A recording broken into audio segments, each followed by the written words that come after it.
Okay so hi guys.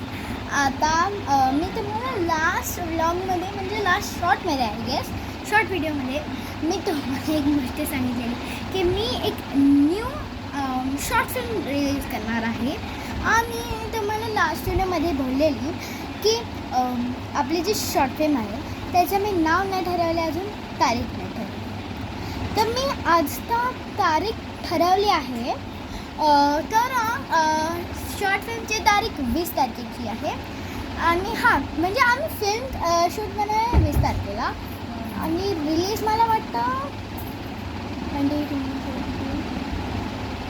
I guess मी ना short film direct 24लाच release करेल, कारण की 3 दिवस जाईल ना गावाला. मग गावावरनं घेऊन मग परत थोडं एक दिवस रेस्ट घेऊन आम्ही मग तुम्हाला फिल्म दाखवू. मग 24ला ही रिलीज होणारी फिल्म.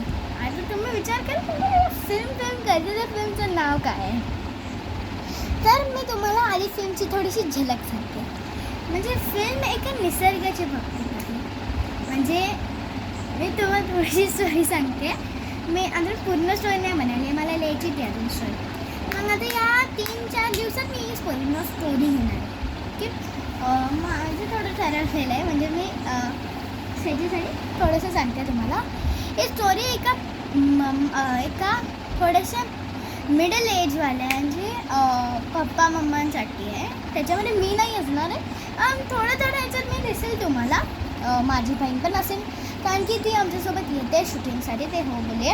म्हणजे तिचं नाव अवनी आहे, माझं नाव सायशा आहे, माझ्या पप्पाचं नाव वर्षा आहे. म्हणजे पप्पाचं नाही, सॉरी, मम्माचं नाव वर्षा आहे आणि माझ्या पप्पाचं नाव प्रवीण आहे.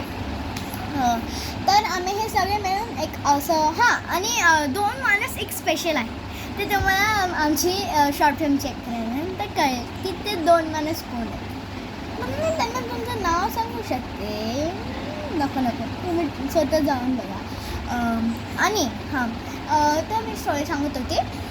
तर एक स्टोरी असते की त्याच्यामध्ये एक मिडल एज जे आता सगळे आहेत मुलांचे, माझे जसे मम्मी पप्पा तेच ॲक्टिंग करणार आहेत. ते मिडल एज आहेत. म्हणजे ते आता जे इयर्स होतं 30, 31, 32 असे इयर्स होते ना, ते मम्मी पप्पा होते. आणि तो जो पप्पा असतो तो निसर्गाशी खूप गुंतलेला असतो. आणि त्याच्यामुळे त्या जोडप्यांचं भांडण होतं.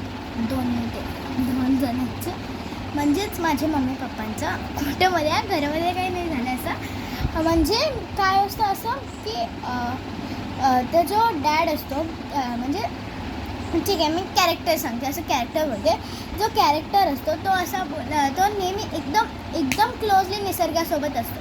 आणि त्याची जी वाईफ असते म्हणजे माझी मॉम, ती वाईफ नेहमी चिडत असते, कारण की तो नेहमी म्हणजे स्वतःपेक्षा निसर्गाला चिपकून असतं. आता जिकडे जाणार तिकडे झाडं दिसले की बोलणार निसर्ग किती सुंदर असतं ना, मुलं खेळतात हे घेतात, सेम कॅसेट चालत असतं. म्हणून आईची चिडचिड होते, म्हणून त्याच्यामुळे घरामध्ये वाद होतात आणि शेवटी जाऊन हॅपी एंडिंग होते. तर ती हॅपी एंडिंग काय असेल ते तुम्हाला कळेल. तोपर्यंत बाय बाय.